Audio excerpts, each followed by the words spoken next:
Marcos 8, versículo 27, 28 e 29. Vamos lá, tecladista. Agora é a hora da unção. Vai lá. Quer ver, ó? Toca aí para ver se a unção não vai vir. Aí, ó. Já mudou o ambiente. Música é uma coisa muito tremenda. Diz o seguinte: e saindo Jesus e os seus discípulos para as aldeias de Cesareia e Filipe, no caminho perguntou aos seus discípulos, dizendo: quem dizem os homens que sou? Eles responderam: João Batista, e outros, Elias, mas outros, um dos profetas. E ele lhe disse: mas vós, quem dizeis quem eu sou? E respondeu Pedro: tu és o Cristo. Feche seus olhos. Pai, aqui está a tua palavra.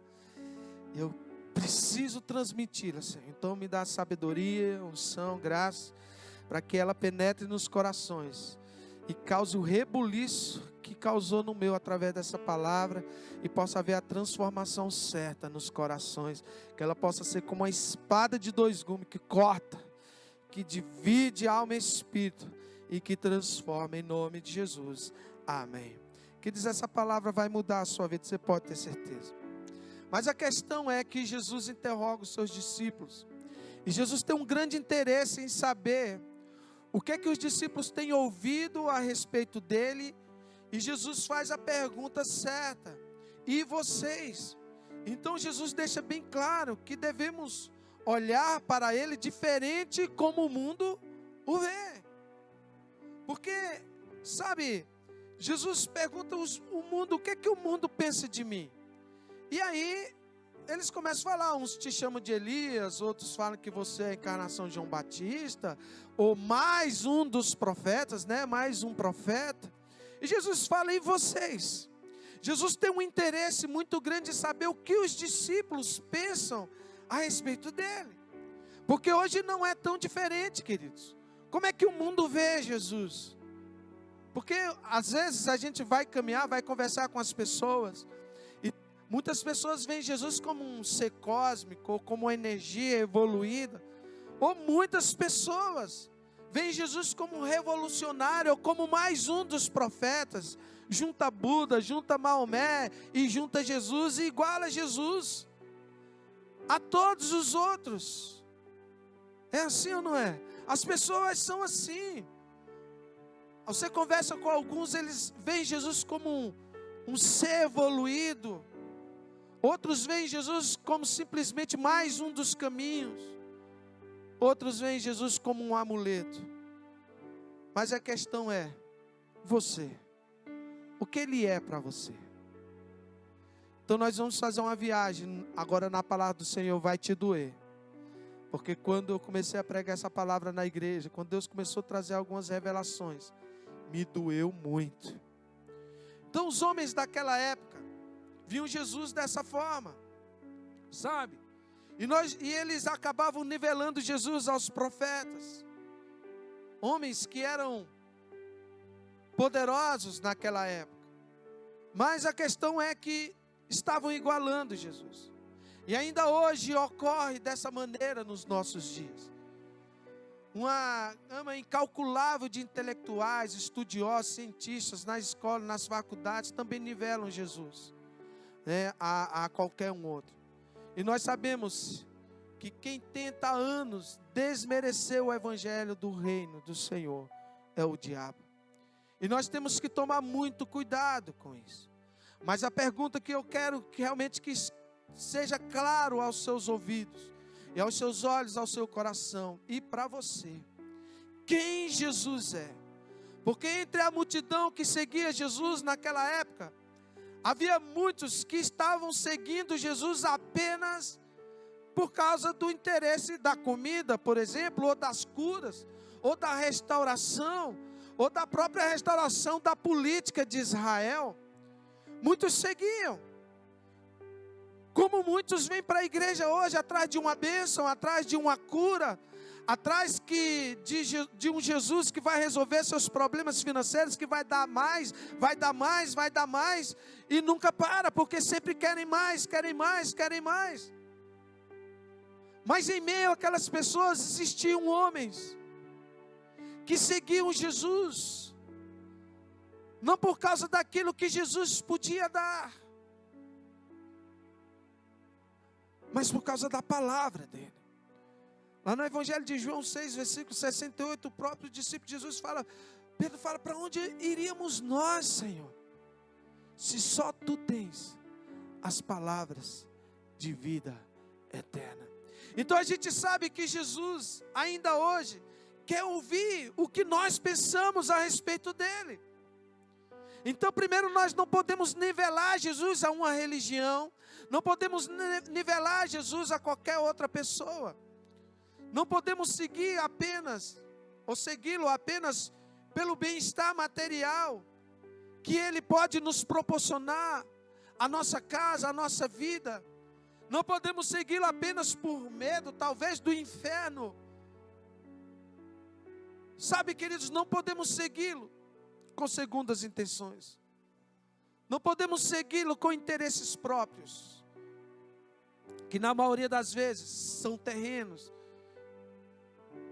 E muitas vezes, esse tipo de interesse profana o seu evangelho. Nesses dias, queridos, eu sou um tipo de cara que gosta de pregar palavra motivacional, gosto de ver o povo aplaudindo, gritando, feliz, profetizar. Eu sou esse tipo de... Mas nesses dias Deus tem me levado a trazer tantas palavras duras. Porque o que eu sinto no meu espírito é que Deus quer levar a igreja dele a um nível maior na sua presença.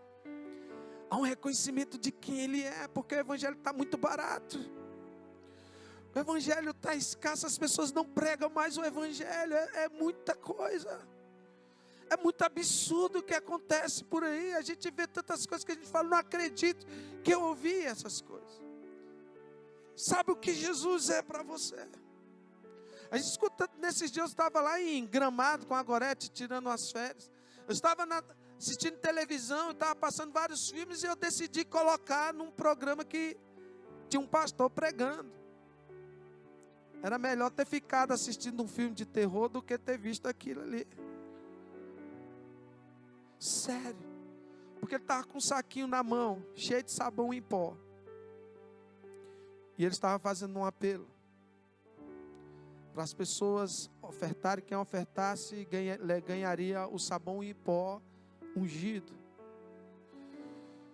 E eu comecei a ver aquilo ali, a vontade que dava era de entrar dentro daquela televisão e dar umas tacas gospel naquele cara, né? Mas ele falou o maior absurdo que eu já ouvi na minha vida. Maior blasfêmia. Ele falava assim, esse sabão tem o mesmo poder do sangue de Jesus. Quando você lavar as suas roupas, ele vai purificar toda a maldição. Querido, eu fui para o banheiro chorar. Porque eu estou colocando no extremo, porque se vê de tudo, mas nós às vezes não somos tão diferentes disso.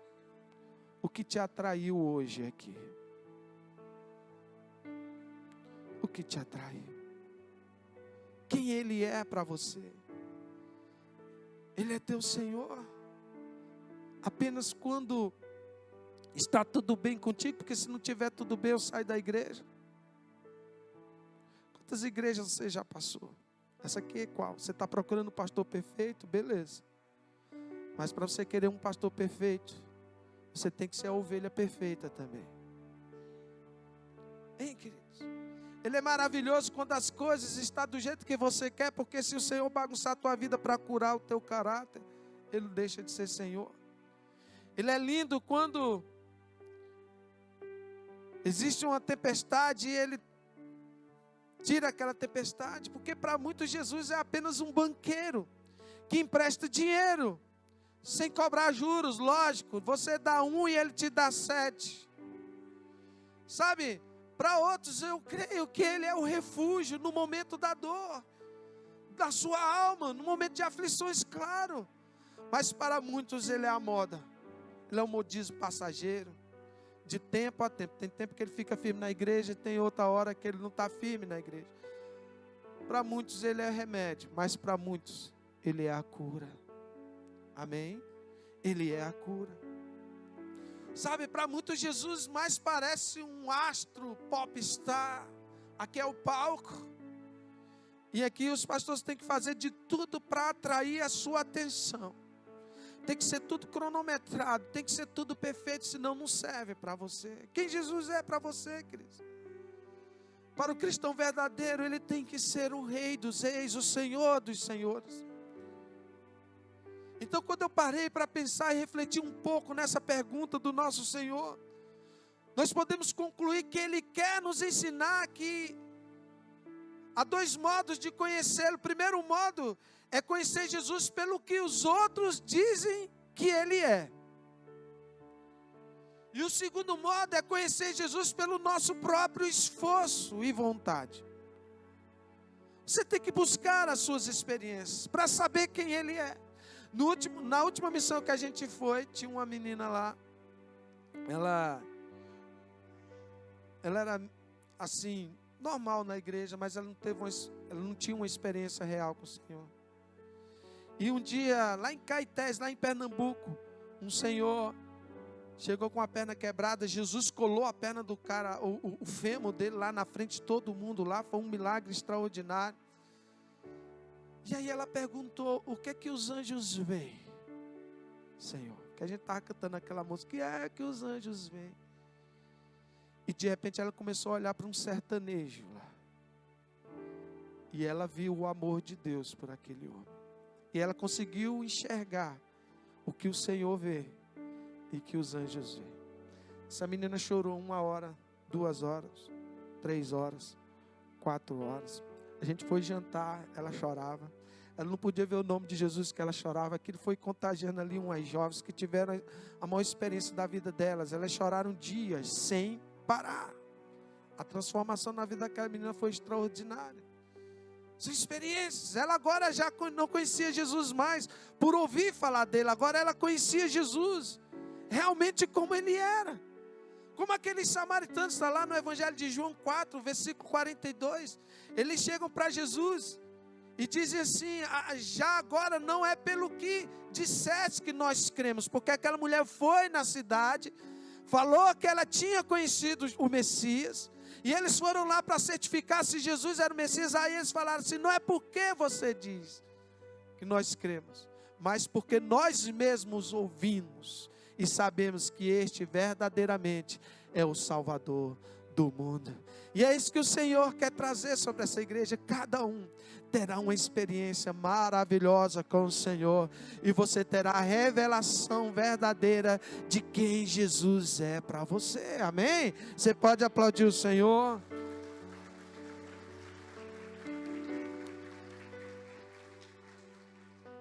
Então hoje eu penso que muita gente tem uma certa preguiça de ouvir a Jesus. Ao invés disso, preferem conhecê-lo através do que outros dizem. Não procuram ter suas próprias experiências.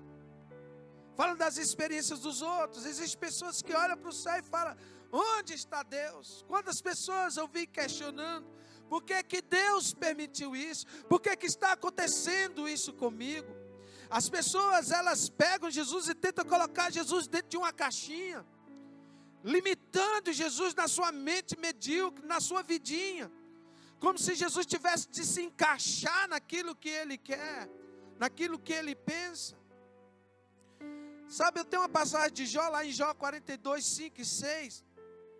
Jó fala assim: eu te conhecia só de ouvir, mas agora os meus olhos te veem. Versículo 6, ele fala: por isso me abomino e me arrependo no pó e nas cinzas.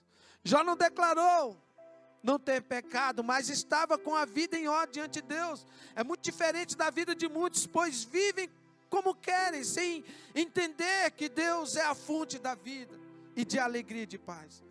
Ele não estava confessando supostos pecados encobertos, mas o que ele estava ali confessando, a causa do seu sofrimento. Ele pediu perdão por questionar a sabedoria de Deus. Por querer conhecer Jesus apenas por aquilo que ele recebe. E ali Jó entra numa crise. Jó se arrependeu da sua atitude, reconheceu a grandeza de Deus, a perfeição da justiça de Deus. Porque, queridos, nós pecamos quando nós desconfiamos do total controle de Deus. Como nós podemos permitir que isso pudesse acontecer? Porque a gente acha que Deus está longe de nós, que Ele não tem o controle sobre todas as coisas. E muitas vezes nos falta confiança. Ah, como eu gosto dessa frase de Jó. Porque nós precisamos encontrar esse coração de total confiança e de nos arrependermos. Eu estava pregando ontem sobre Isaías, eu ia pregar hoje, mas Deus mudou a palavra. Quando Deus muda a palavra, aí você pode ter certeza que Ele vai falar contigo. Porque eu ia falar hoje, continuando a palavra de ontem, porque Isaías chega diante do trono do Senhor.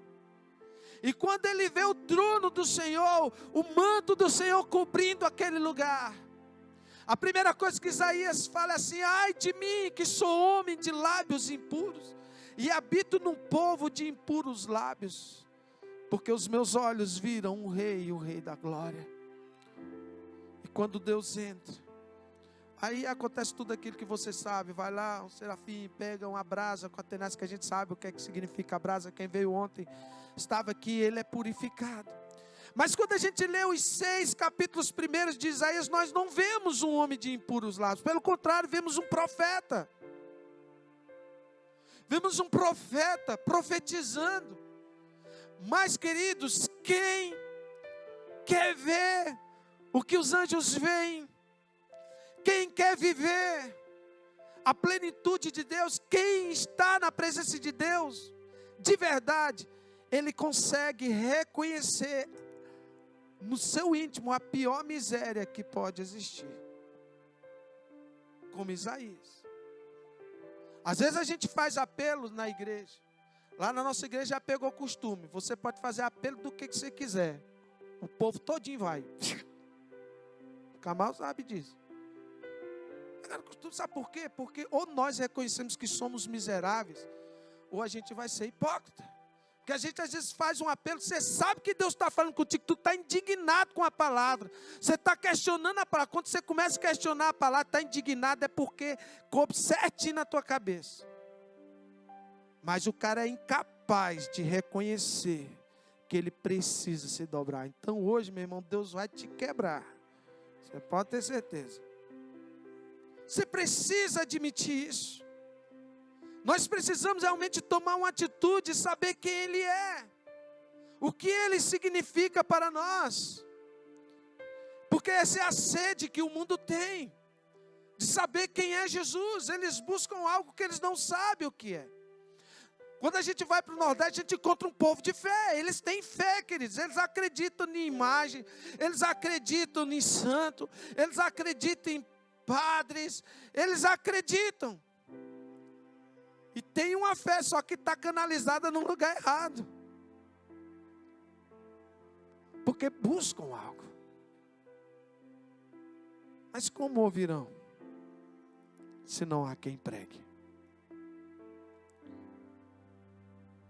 E como ouvirão, como pregarão, se nós não enviarmos? Porque formosos são os pés dos que anunciam a paz. Jesus foi preso. Está lá no Evangelho de João 19, versículo 4 e 12. Chega diante de Pilatos, agora segura aí. Pilatos saiu outra vez para fora e disse assim. Ele diz assim: eu não vi crime nenhum nesse cara aqui. Está lá no versículo 4. Queridão, se você puder ficar colocando um versículo por versículo, para a gente ir acompanhando isso, obrigado, tá? Ele fala assim: eu não vi crime algum sobre ele. No versículo 5 fala que saiu, pois, Jesus fora, levando uma coroa de espinho, roupa, de púrpura, e disse-lhe Pilatos: eis aqui o homem.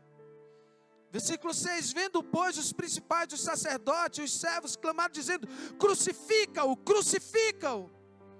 E disse Pilatos, tomai-o vós e crucificai-o, porque eu nenhum crime vi nele, nenhum. Como é que vocês querem que eu crucifique alguém que não cometeu crime nenhum? No versículo 7, os judeus responderam, nós temos uma lei, e segundo a nossa lei deve morrer, porque esse se fez filho de Deus. Eles não sabiam quem era Jesus, porque Jesus realmente é filho de Deus. Ele está querendo ser aquilo que ele não é, e na verdade eles não sabiam quem era Jesus. Quando Pilatos ouviu eles dizendo que Jesus estava dizendo que era filho de Deus, não tinha crime. No versículo 8 fala que Pilatos ficou aterrorizado, falou, caramba, agora estou enrolado. Eu posso matar o próprio filho de Deus. Tem alguns versículos que a mulher dele passou a noite toda sonhando, falou, cara, não se mete nisso. Não se mete, porque eu passei a noite toda sonhando. Esse cara é profeta, é santo. Pilatos já estava, né? Os ouvidos cheios da mulher, chegou lá, ele falou, ele está dizendo que é filho de Deus, ficou atemorizado. E aí no versículo 9, ele entrou de novo na audiência e disse a Jesus, de onde tu és? Quem é você? Me fala, você é filho de Deus ou não? Havia um anseio no coração de Pilatos de saber quem era Jesus. E Jesus ficou caladinho, não respondeu nada, não deu resposta nenhuma. Aí Pilatos se ajeitou no versículo 10. Ah, você não quer falar não, né? Tu não sabe, cara, que eu tenho poder para te crucificar e tenho poder para te salvar. Aí cutucou Jesus. Aí Jesus tem que falar. Jesus falou, agora eu vou ter que falar, Pilatos, porque tu estava perguntando quem eu sou, eu não vou te responder.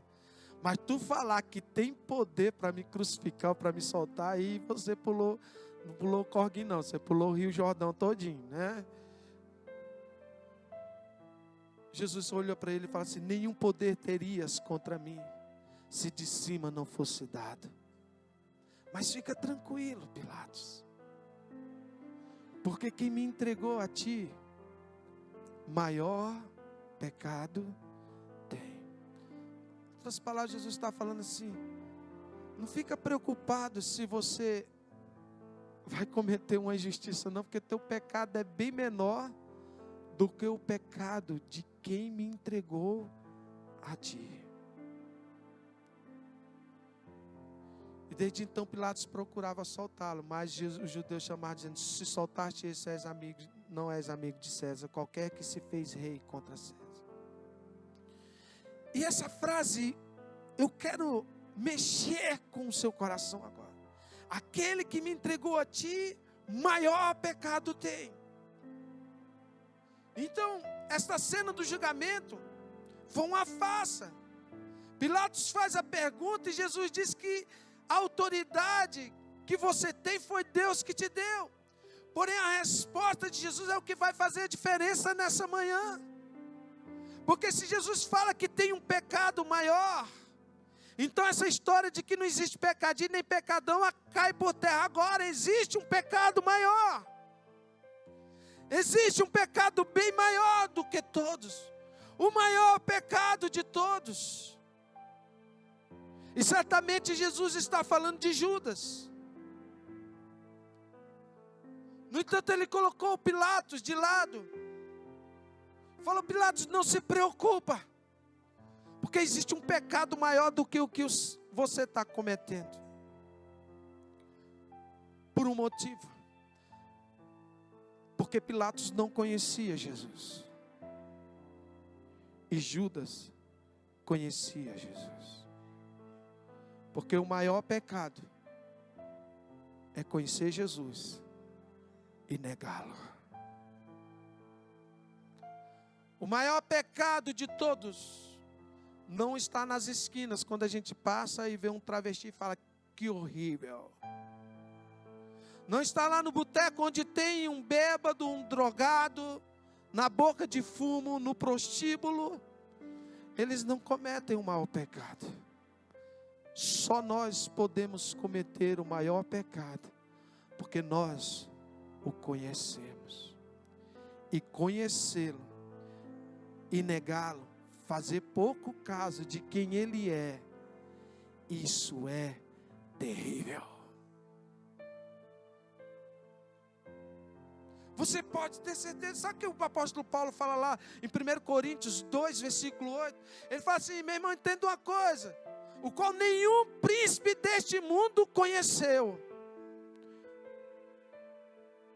O compreendeu, a minha versão fala conheceu, porque se tivesses conhecido, não teriam crucificado o Rei da Glória.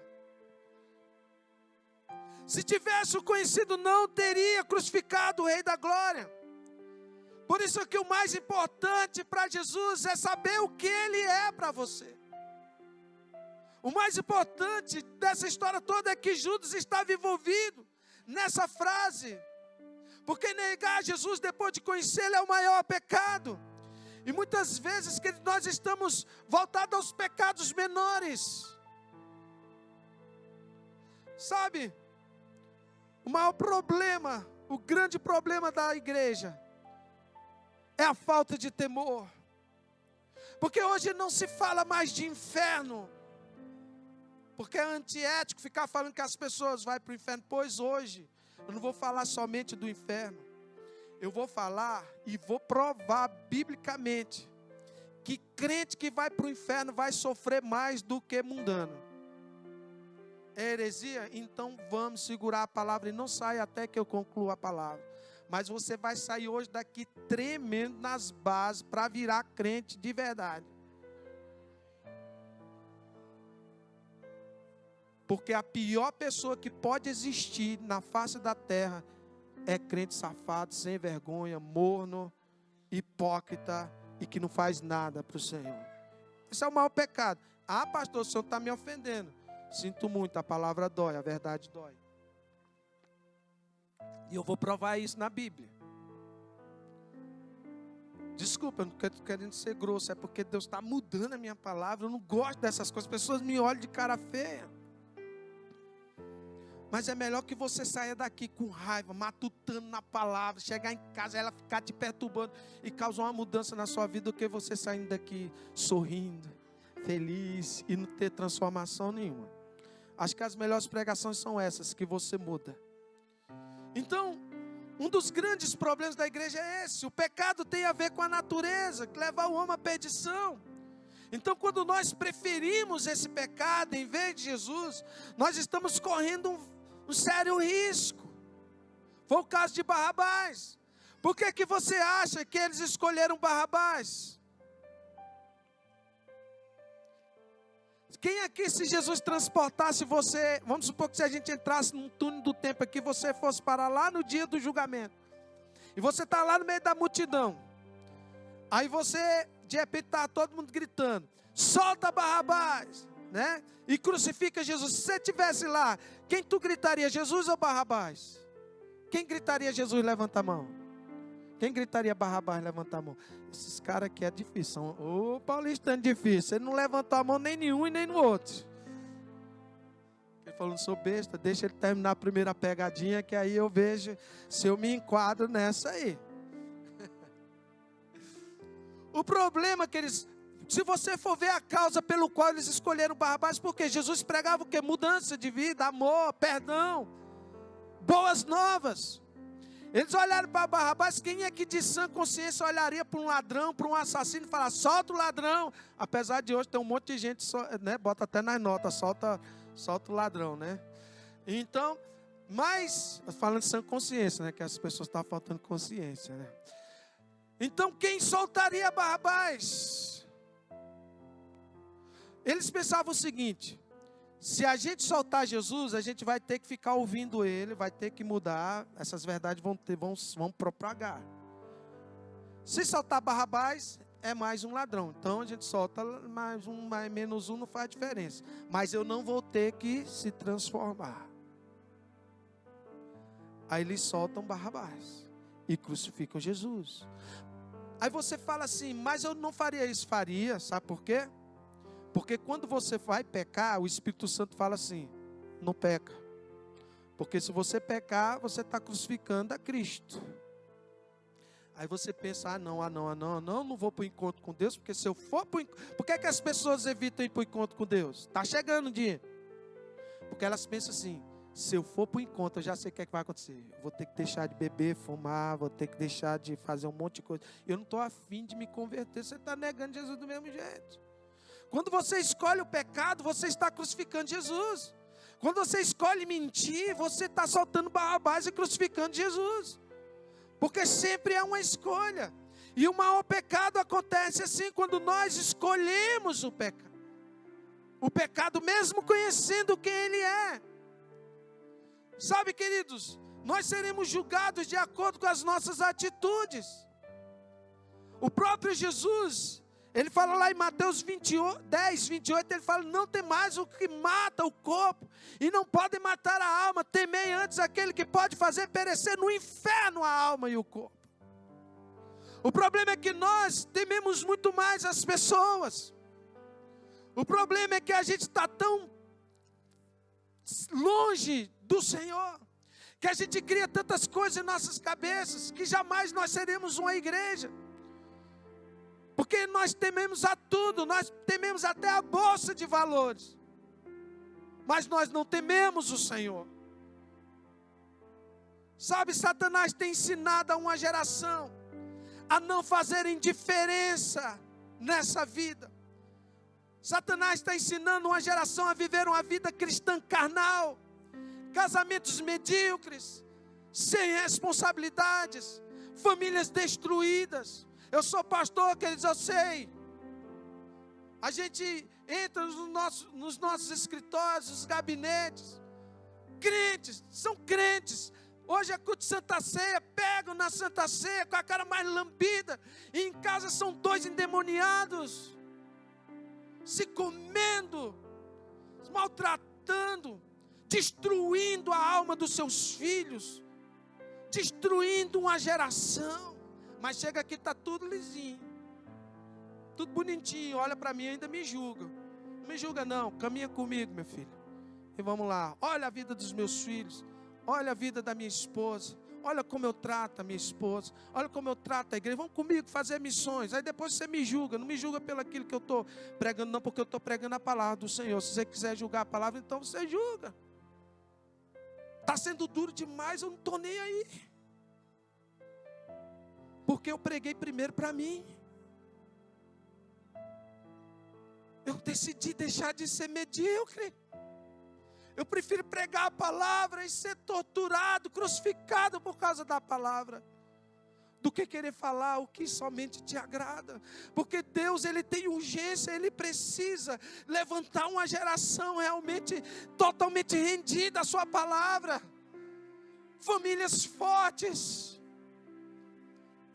Famílias fortes. O Wesley, meu filho, tem 18 anos. Ano passado, hoje ele está na faculdade. Ano passado ele está se preparando, ele fez uma célula na escola. E a célula ia 50 alunos. Ele ganhou muitos jovens para Jesus. Hoje ele tem uma geração tremenda na igreja de adolescentes. Ele foi na escola, conversou com o diretor, ele fez... E ele chegou assim, pai, hoje foi tão tremendo, porque eu fui entrar nas salas para pedir alimentos para a nossa missão Nordeste, e eu ia falar um monte de coisa, mas Deus falou assim, fala da tua vida. E ele chegou dentro da sala e falou assim, vou falar da missão Nordeste, mas primeiro eu quero falar da minha experiência. Meu pai me levou lá para o sertão. E ele colocou, vai, entra nas casas, ajuda essas pessoas. E ele começou a contar a experiência dele, de como Deus falou com ele. Resultado, todo mundo chorando dentro da sala de aula. Professor, foi um avivamento dentro da sala. Hoje tem muitos frutos. Hoje ele está na faculdade, já está tentando fazer célula lá. Ele falou para mim. Sabe, queridos, nesses dias ele chegou e falou assim, pai, hoje foi fera. Eu falei, o que foi? Ele está fazendo coisa que eu nunca fiz. Ele estava vindo do colégio. Ele falou assim, hoje eu preguei no ônibus, pai. Falei, como é que é? Ele falou, foi, eu estava lá atrás, o ônibus cheio. E Deus falou, prega. Eu falei, como é que eu vou pregar? A gente sabe como é que é essas coisas. As pessoas repreendem, dá até polícia. Porque você pode falar do que você quiser, mas não pode falar do evangelho. Ele falou, mas eu vou. E ele pegou, foi lá para a roleta e falou assim: gente, eu estava ali atrás e Deus me incomodou para falar do amor do Senhor. Eu não quero aqui pedir nada para vocês, mas eu quero falar que o Senhor quer restaurar os seus sonhos. Queridos, tinha testemunha lá, que o Felipe estava lá, o meu sobrinho também, João Pedro, estava lá. E em 10 minutos que ele falou, 100% daquele ônibus começou a chorar. E a unção de Deus caiu dentro daquele ônibus. Sabe o que é isso, queridos? Nós não podemos conhecer Jesus pelo que os outros dizem. Porque ele já não serve o Jesus que o pai dele prega. Ele serve o Jesus que ele conhece. Nós precisamos tomar cuidado. Sabe o que ele fala lá em Lucas 12, 47? Olha como isso é sério. Ele fala assim: e o servo que soube a vontade do Senhor e não se aprontou, nem fez conforme a sua vontade, será castigado com muitas açoites. É com muito, versículo 48. Mas o que não soube e fez coisas dignas de açoite, com pouco açoite será castigado. E a qualquer que muito for dado, muito lhe pedirá. E ao que muito lhe confiou, muito mais lhe pedirá. Fale para o seu irmão: meu irmão, se você conhece e não faz, vai ser pior para você. Muito mais. O que conheceu vai ser punido muito mais. Se você tem conhecido a verdade, a sua responsabilidade é viver essa verdade. Se nós conhecemos o Evangelho, nós precisamos morrer por esse Evangelho. Precisamos ganhar vidas para Jesus. Nós não estamos brincando de igreja. Nós não estamos aqui por causa de uma religião. Nós estamos vivendo Cristo em nós. Aí eu vejo um monte de crente cometendo tantos pecados, enterrando seu ministério, fazendo pouco caso daquilo que Deus é. Se você tem conhecido a vontade de Deus, querido, é responsabilidade tua. O problema é que o diabo tem levado a muitos crentes a ter uma ideia errada. Você conhece crente que agora tem essas ideias, né? Calvinista. Uma vez salvo, sempre salvo, vai nessa. Hoje eu vou desmentir essa história. Porque uma vez salvo, se você permanece em Cristo, não tem quem roube a sua salvação. Agora, se tu peca, tu está lascado. Além de não ter a salvação, vai ser pior para você. É o que a Bíblia diz. Porque as pessoas querem viver de qualquer jeito. A gente vê jovens arrumando desculpas para ouvir músicas do mundo. Não tem nada a ver, é religioso. Vai com religiosidade, o diabo vai te levar para o inferno. Porque a luz não mistura com as trevas. Não tem como sair da mesma fonte, água doce e água amarga. As músicas que escravizam pessoas do pecado não podem agradar a Deus. O que ama o mundo e as coisas que há no mundo, o amor do Pai não está nele, é o que a palavra do Senhor diz. Nós temos uma fonte inesgotável sobre nossas vidas. Nós temos que nos apaixonar pelo Senhor. Eu duvido se um apaixonado por Jesus tem coragem de ficar curtindo música do mundo. Não precisa nem pastor pregar, nem ninguém falar. O próprio Espírito afasta ele do mundo e aproxima ele do Evangelho, da santidade. Mas tem algo errado com a igreja. Às vezes a gente olha para a América do Norte e às vezes sua referência é a palavra. Já foi tempo que os Estados Unidos deixou de ser referência de evangelho. O evangelho é vivo. É vida de Deus em você. Não caia nessa mentira. Se santifique.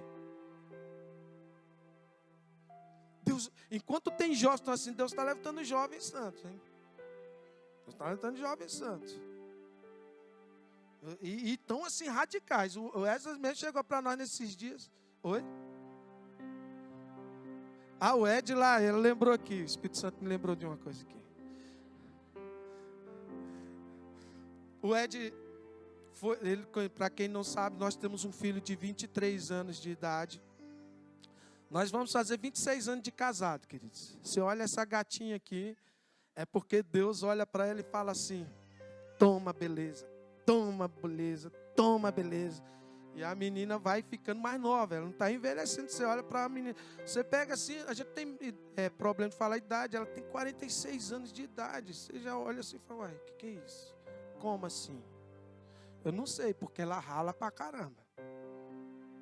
Mas nós temos um filho de 23 anos de idade, está fazendo medicina lá em Rondônia. E ele está participando de uma igreja lá. E o nosso filho está lá estudando. E na igreja, os jovens foram fazer uma gincana lá. E resolveram, no meio da gincana, dar um grito de guerra. E botar no meio do grito de guerra uma música do Tim Maia, né? A semana inteira fiquei te esperando e tal. Ele falou: eu não canto.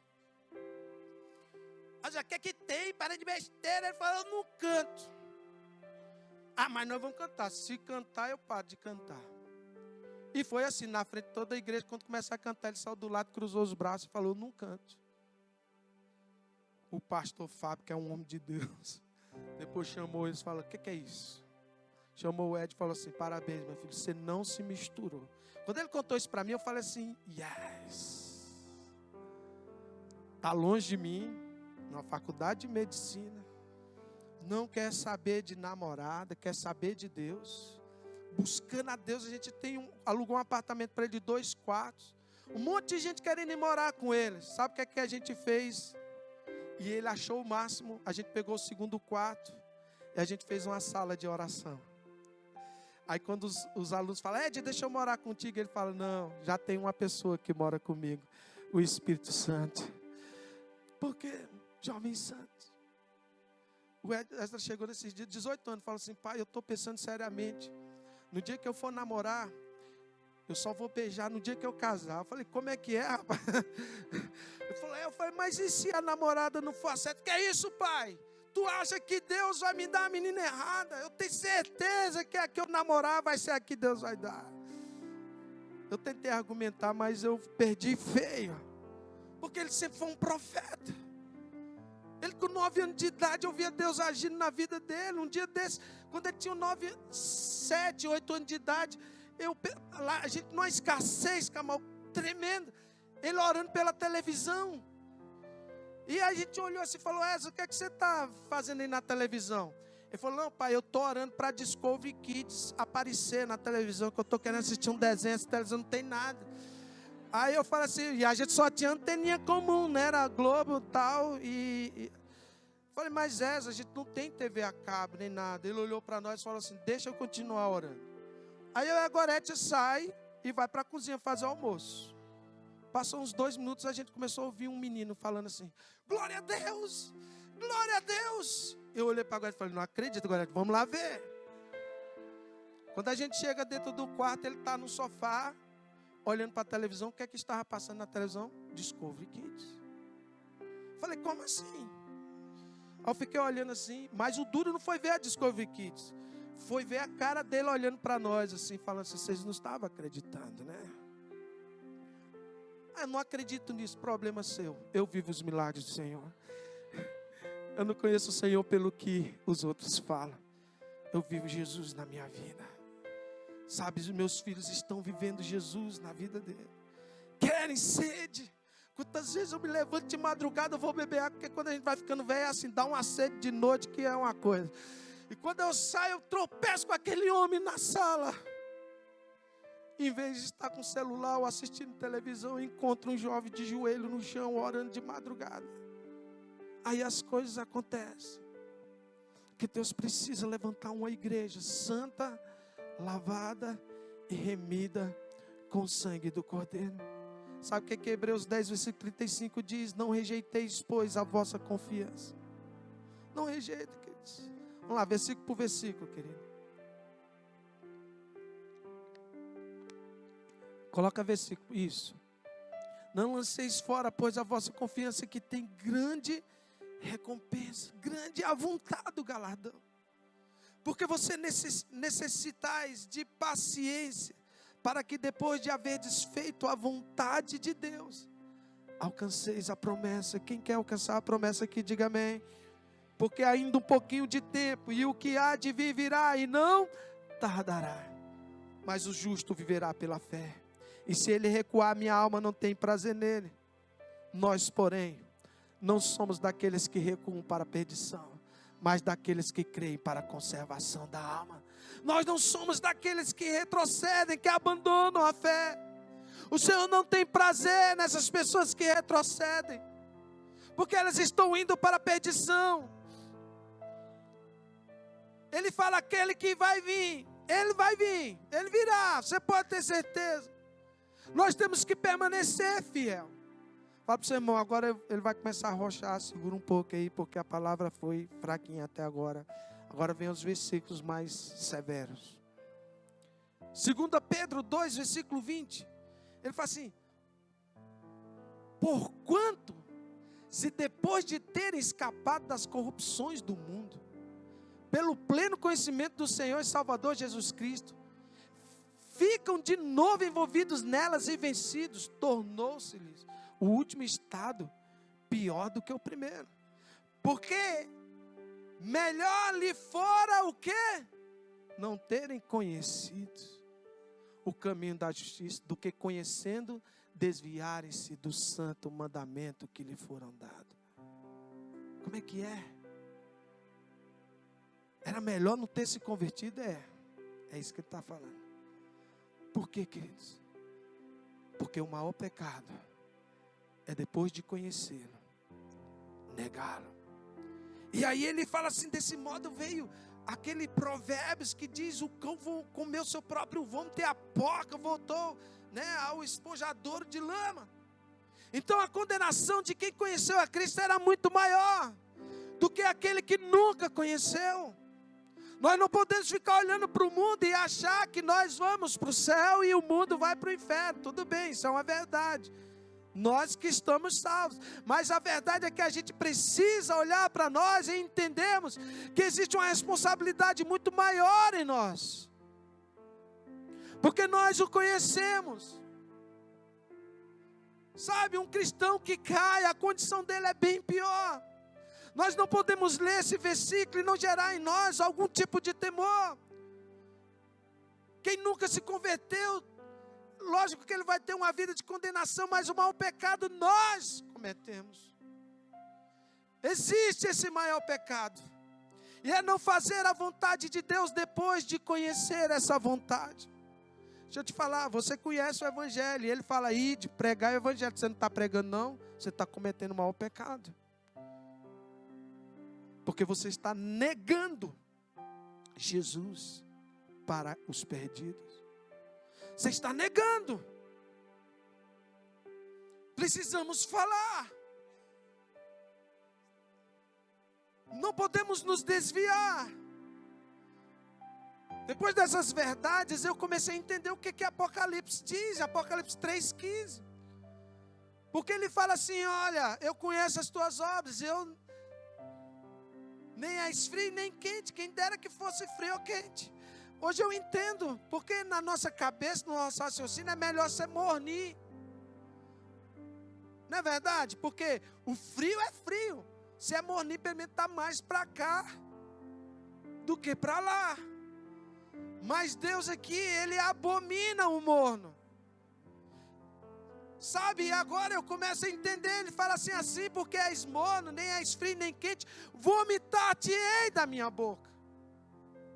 Quando a gente entende que o maior pecado é conhecê-lo, e depois negá-lo, a gente entende como é que Deus se relaciona com um crente morno, com um crente que não traz resultado, com aquele camarada que está na igreja sentando domingo após domingo e não tem vida de Deus nele, não tem vida cristã nele. A sua casa é pior do que a casa de incrédulos. Não existe vida de santidade. Seus olhos são impuros, as suas atitudes são impuras, os seus negócios são mal feitos, os seus negócios são cheios de impunidade, cheios de legalidades. Não são cristãos, não são capazes de perder dinheiro, mas permanecer na verdade. A sua cabeça está assim: pastor, deixa quieto, eu tenho que trabalhar. Negócio de pregar no Nordeste, tem que ganhar dinheiro. Ah, meu irmão, não pensa assim. Não pensa assim. Porque tu só trabalha hoje porque Ele te dá a condição de trabalhar. Porque o dia que Ele tirar a mão, tu não levanta da tua cama nem um dia sequer. Não coloque o dinheiro na frente. Tem que dar comida, comprar cesta para dar. Não pensa assim. Porque um dia você, não estou jogando maldição em você não, mas eu vejo isso o tempo inteiro. Tem pessoas que querem comer, tem comida e não conseguem comer. Aí querem um milagre do Senhor. Se tu tem saúde, tem o Evangelho, viva para Ele. Entenda quem é Ele. Você recebeu no meu WhatsApp desses dias, os meninos enviaram lá no Nordeste, o cara tirando um caixão e falando, o que é que tu é aqui, ó? Tirava os ossos lá de dentro. Cadê teu dinheiro? Fez alguma coisa? Não faz. É besteira a gente ficar pensando nessas coisas. Não estou falando que você não tem que correr atrás das coisas, que você tem que ter uma vida estável. Não é isso. A gente entende essas coisas. Eu estou falando de coração, eu estou falando de conhecer Jesus. Eu não estou falando que todo mundo tem que ser tempo integral, porque talvez você realmente não consiga ir no Nordeste, mas se você ajuda um missionário, se você investe, traz cesta, você também está indo. Você está ajudando, Deus sabe, é Ele que julga, não sou eu. Ele sabe o coração. Tem pessoas que realmente são impedidas. Tem pessoas que não podem, estão cuidando de pais, mães, né, pessoas. Tem pessoas que têm responsabilidade, se for, pede um emprego.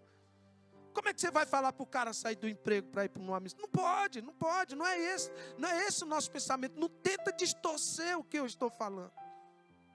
Lógico que teu emprego vai ser prioridade. Possa ser que um dia Deus faça com você o que Ele fez conosco. Larga a empresa, larga tudo, você vai ver da obra agora. Mas enquanto esse dia não chegar, o meu filho, antes de entrar em medicina, ele estava lá em Araçatuba, ele veio chorando. Falou, pai, ele está há 5 anos estudando. Deus me pediu a medicina. Começou a chorar. E a gente começou a chorar com ele e falou assim, que bom que Deus te pediu.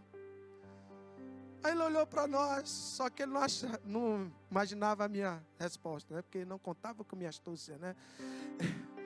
Eu falei assim, filho, tu foi mais rápido do que eu imaginei. Ele falou, como assim, pai? Eu falei, tu já entregou a medicina. Ele falou, Deus me confrontou. Eu falei, exatamente, que bênção. E nós concordamos com isso. Aí ele falou, que bom, pai. Eu falei, só que você não pode entregar uma coisa para Deus que você não tem. Como é que você está entregando a medicina? Eu não sabia que você era médico. Ele coçou a cabeça e falou, é mesmo, né, pai? Eu falei, Aí ele enxugou as lágrimas, foi de jeito. Ele enxugou as lágrimas, eu falei, agora você consegue, no tempo certo. Eu não tenho dúvida, nós já concordamos com você, que medicina é segundo plano. Prioridade é a obra do Senhor. Fechou? Fechou. Meses depois, ele passou em medicina e foi estudar. Entendeu? Às vezes as coisas são prioridade. Tudo no seu lugar. Não estou falando disso. Eu não sou hipócrita. Nem estou pregando uma coisa aqui que você não seja tão difícil entender. Um cara que não entende a minha pregação é porque ele me odeia. Se está me odiando é porque tem capeta aí. Desculpa, irmão. Foi um momento de fraqueza. Eu comecei a entender essas coisas. Por que Deus odeia o mono? Porque o mono conhece. Não faz porque não quer. Hebreus 3, versículo 12 diz, vede, irmãos, que nunca haja em qualquer um de vós um coração, coloca aí, querido, Hebreus 3, 12. Isso. Nunca haja, não se acha em qualquer de vós um perverso coração de incredulidade, para se apartar do Deus vivo. Fala para o seu irmão, nunca deixe entrar no seu coração a maldade e a infidelidade, que faça te apartar do Deus vivo. Aí segura aí. Antes, exortai-vos uns aos outros todos os dias, durante o tempo que se acha hoje, para que nenhum de vós se endureça pelo engano do pecado. Ele diz o quê? Vocês têm que estar se exortando uns aos outros. Para quê? Para que não entre o engano no meio da igreja. Para que todo mundo fique firme. Para que o coração do cara não fique duro. Versículo 14. Porque nós nos tornamos participantes de Cristo, se retivermos firmemente o princípio da vossa confiança até o fim. Até o fim, a nossa confiança inicial. Ele fala o quê?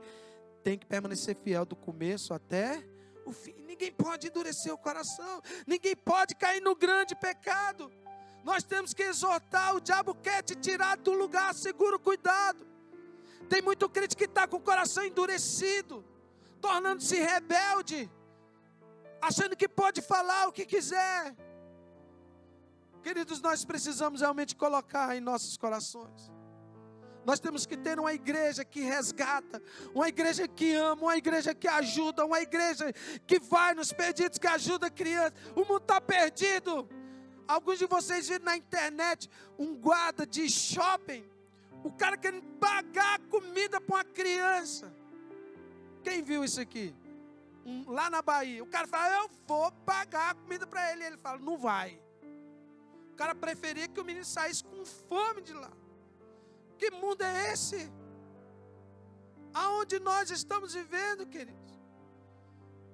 O amor tem se esfriado. 1 Timóteo 4:1 diz, mas o Espírito expressamente diz que nos últimos dias apostarão alguns da fé, dando ouvido a espíritos enganadores e doutrina de demônios. Algo está errado. Algo tem entrado dentro da igreja e falando que você pode viver do jeito que você quiser. Isso é mentira. Talvez você conheça uma pessoa que se esfriou e que acha que não precisa mais da igreja. Você conhece os desengrejados. Tem gente que fala, a igreja sou eu, então eu vou ficar em casa. Que conversa fiada. A mão não pode dizer que ela é corpo separado. Mas não gosto da igreja, essa é a beleza da igreja. Você não tem que gostar de mim, a gente tem que gostar do Senhor, porque se nós amarmos o Senhor, eu vou aprender a te suportar e você vai aprender a me suportar. Suportai-vos uns aos outros. Uma vez um jovem falou para mim assim, pastor, eu quero ficar nessa igreja. Porque me veio aqui com os membros, novos membros vieram aqui, aí me veio isso na cabeça. Falei, que bom. Ele falou, porque eu estava procurando há muito tempo uma igreja perfeita. Quando ele falou perfeita, já doeu no meu coração. Uma igreja que não tem fofoca. Quando ele falou fofoca, eu já comecei a me abaixar na cadeira. Ele falou, uma igreja que sabe, o pastor é isso. Aí eu baixei, eu falei, não, irmão, para. Porque não é essa igreja, não. Falou, como assim? Eu falei, cara, essa igreja, quanto mais cresce, mais fofoca aparece. É uma coisa, e o tempo vai passando, o negócio vai piorando. Falei, procura outra igreja. E eu vou te dar um conselho. Ele ficou assim com os olhos meio regalados, né? Eu falei assim, procura outra igreja. E faz o seguinte, o dia que tu encontrar essa igreja que você está falando, faz um favor para mim. Ele falou, sim. Eu falei, não entra nela não, senão tu vai estragar ela. Porque não existe igreja perfeita. A igreja é um perfeito lugar para pessoas imperfeitas. Porque aqui a nossa vontade tem que morrer, para que a vontade de Cristo prevaleça. É aqui onde nós exortamos. Sabe, querido, olha o que diz aqui, Hebreus 6:4. Porque é impossível que os que uma vez foram iluminados e provaram o dom celestial e se fizeram participantes do Espírito Santo. Isso é você, é verdade ou não é? Quem aqui já foi iluminado pela palavra do Senhor? Quem já provou dos dons celestiais? E quem é participante do Espírito Santo aqui? Quem tem o Espírito Santo? Amém? Então é você. Ele fala que é impossível. E provaram a boa palavra de Deus e as virtudes dos séculos futuros. Coloca aí versículo 5. Quem já provou da palavra do Senhor aqui? E das profecias do Senhor? E todos nós. Ele fala, e recaíram. Sejam outra vez renovados para o arrependimento. Pois assim, quanto a eles, vamos lá, versículo 6. Depois que caíram, sejam outra vez renovados para o arrependimento, visto que quando a eles estão crucificando de novo o Filho de Deus, expondo ao vitupério. Olha o que ele diz. Ele fala que quando nós recaímos, que conhecemos a Ele, nós estamos expondo Jesus novamente à tortura, à vergonha, à crucificação. Porque o maior pecado só nós podemos cometer. Sabe, queridos, nós precisamos entender isso. Jesus Cristo quer que cada um de nós tenhamos a resposta certa a respeito de quem Ele é. Você quer mais? Hebreus 10, 23.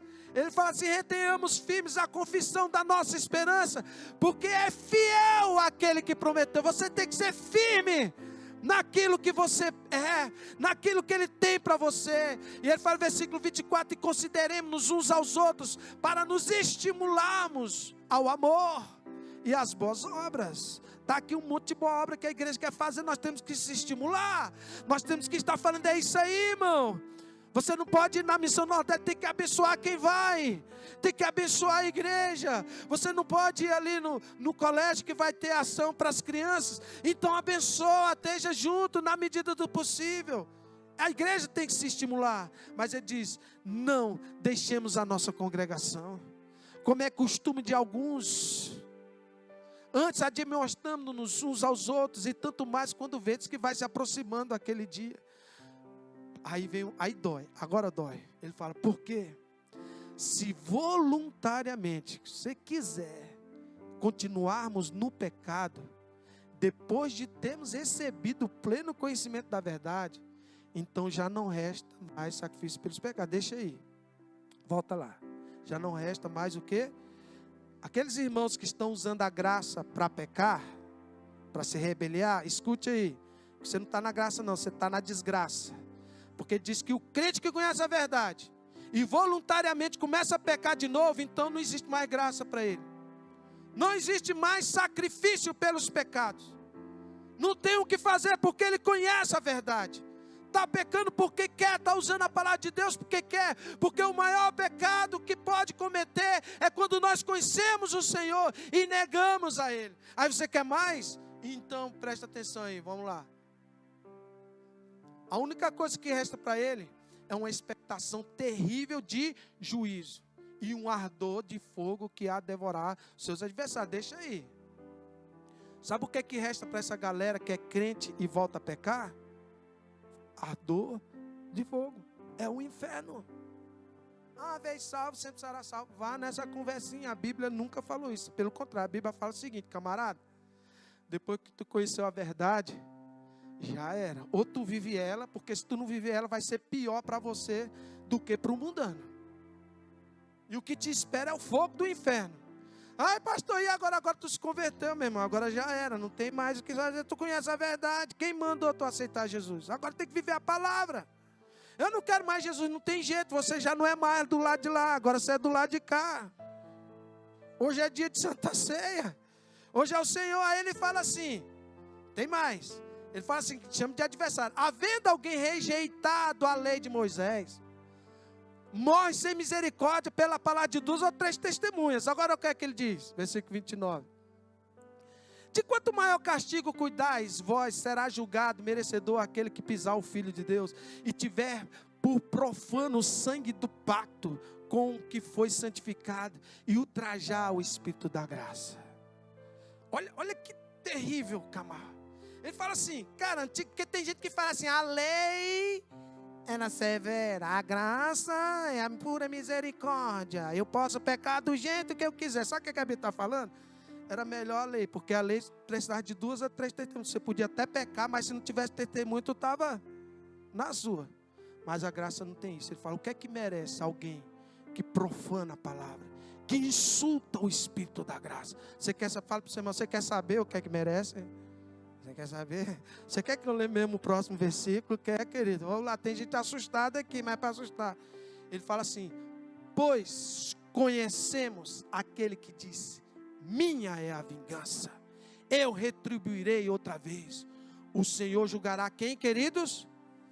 Sabe por quê? Versículo 31, mais bonito da Bíblia. Horrenda coisa é cair nas mãos do Deus vivo. Ele está falando para crente. Está falando para mundano, não, está falando para crente medíocre. para crente fraco, crente que brinca de evangelho, crente que brinca com a graça do Senhor, crente que acha que a graça é você viver do jeito que quiser. É quando você está com fonezinho de ouvido, escutando música do mundo, é para tudo, vai cair nas mãos do Deus vivo. E o que te resta é o fogo do inferno. Ah, pastor, o senhor está sendo duro, eu sei, eu não queria ser assim. Eu não gosto de dar esse tipo de palavra, porque as pessoas me julgam pela palavra. Jogam o ódio dela para cima de mim, eu não sou assim. Se eu pudesse te abraçar e chorar contigo, eu faria como eu quero fazer essa manhã. Mas é a verdade, conhecereis a verdade e ela vos libertará. Tem algo errado na igreja que precisa ser mudado.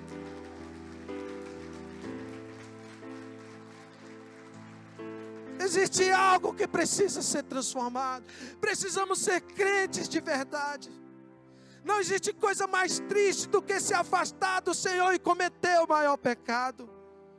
Conhecer Jesus é um grande privilégio, mas também é uma grande responsabilidade.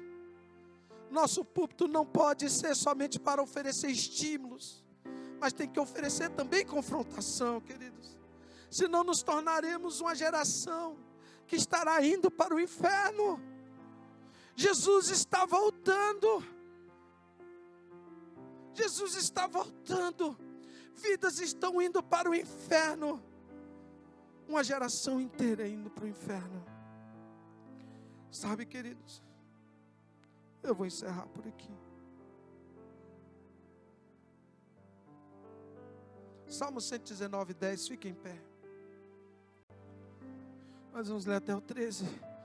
De todo o meu coração tenho te buscado. Não me deixes desviar dos teus mandamentos. Escondi a tua palavra no meu coração, para eu não pecar contra ti. Bendito és tu, ó Senhor. Ensina-me os teus estatutos. Com os meus lábios declararei todos os juízos da tua boca. Quem é Jesus para você? Quem Ele é para você?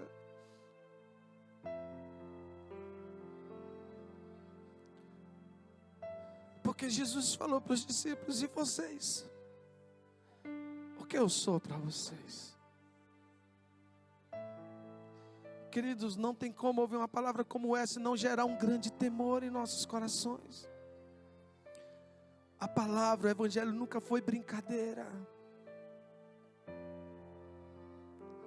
Jesus, Ele te ama de uma forma extraordinária. Ele morreu por você. Mas quem é Jesus? Você quer saber quem é Jesus? Feche seus olhos. João 6, versículo 35 fala que Ele é o pão da vida. João 8, 12 fala que Ele é a luz do mundo. João 10, 7 fala que Ele é a porta das ovelhas. João 10, 11 diz que Ele é o bom pastor. João 11, 25 diz que Ele é a ressurreição e a vida. João 14, 6 fala que Ele é o caminho, Ele é a verdade, Ele é a vida. João 15, versículo 1 diz que Ele é a videira verdadeira. Lucas 19, 10 diz que Ele é o Filho do homem. Atos 2, 22 diz que Ele é Jesus, o Nazareno. Mateus 21, 11 diz que Ele é o profeta. Marcos 10, 47 diz que Ele é o filho de Davi. Queridos, Hebreus 1, 8 diz que Ele é o próprio Deus. Lucas 9, 20 diz que Ele é o Cristo. Apocalipse 1, 17 diz que Ele é o primeiro, Ele é o último, Ele é o alfa, o ômega, o princípio e o fim. Atos 3, 14 diz que Ele é o santo. Atos 9, 17 diz que Ele é o Senhor. Mateus 16, 16 diz que Ele é o Filho de Deus. Atos 10, 36 diz que Ele é Senhor de todos. 1 Coríntios 2, 8 diz que Ele é Senhor da glória. 1 João 2, 1 diz que Ele é o advogado. Hebreus 2, 10 diz que Ele é o autor da salvação. Hebreus 12, 2 diz que Ele é o autor e consumador da fé. João 10, 11 diz que Ele é o bom pastor.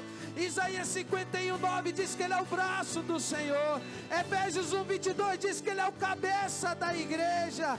Isaías 9, 6 diz que Ele é o conselheiro. João 1, 29 diz que Ele é o cordeiro. Lucas 9, 20 20 diz que Ele é o Cristo de Deus. Isaías 42:1 diz que Ele é o eleito de Deus. Isaías 7:14 diz que Ele é o Emanuel. Apocalipse 22:16 diz que Ele é a estrela da manhã. Marcos 1:11 diz que Ele é o Filho amado. 2 Coríntios 4:4 diz que Ele é a imagem de Deus. Romanos 11:26 diz que Ele é o libertador. João 8:12 diz que Ele é a luz do mundo. 1 Timóteo 2:5 diz que Ele é o mediador. Evangelho de João 6:35 diz que Ele é o pão da vida. João 1:41 diz que Ele é o Messias. Jesus é o Messias, o prometido pelos profetas. Ele é o libertador do povo. Ele nasceu, Ele é incomparável. Ele é o Verbo, Ele é o Verbo de Deus. Nós vimos a sua glória. Ele é o unigênito de Deus. A sua vida é incomparável. Ele nunca pecou, nem dolo algum se achou em sua boca. Ele é o libertador dos oprimidos. A sua mensagem foi a mensagem da graça. A sua mensagem trouxe a esperança. A sua mensagem trouxe a libertação. A sua mensagem trouxe a salvação. Ele mesmo é a verdade eterna. Ele mesmo é a vida. Ele é o libertador. Ele é o servo, mas também Ele é o Rei dos reis. A sua vida foi um exemplo. Ele trouxe esperança aos desesperados, porque Ele é a esperança da glória. Ele restaura aquilo que está quebrado. Até os demônios se prostram e dizem que Ele é o Filho do Deus vivo. Ele liberta os cativos. Ele purifica os leprosos. Os coxos andam. Os demoniados são libertos. Os mortos ressuscitam. Ele é amigo dos pecadores. Pilatos não quis condená-lo, porque não viu crime algum nele. Judas teve que dizer que traiu sangue inocente.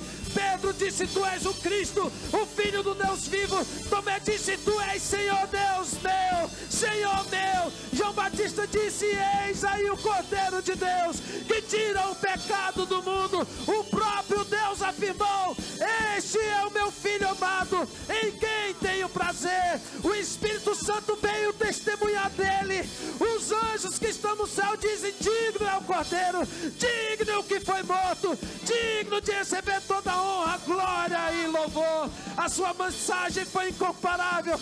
Ninguém falou e ninguém falará como ele. A sua morte foi incomparável. Ele morreu a nossa morte. Nós não adoramos um Cristo que está morto, mas adoramos um Cristo que está vivo. Nós adoramos um Cristo que rompeu os grilhões. Nós adoramos um Cristo que venceu a morte. Nós adoramos um Cristo Pai eterno, glorioso. Nós adoramos um Cristo que tem a chave da morte e do inferno. Nós adoramos um Cristo glorioso, as primícias da morte. Nós adoramos o Cristo, o leão da tribo de Judá, o Cristo que vai julgar o universo. Nós adoramos o Cristo que há de voltar e buscar uma igreja lavada e remida pelo seu sangue. Se é com você, então aplauda o Senhor e comece a glorificar Ele.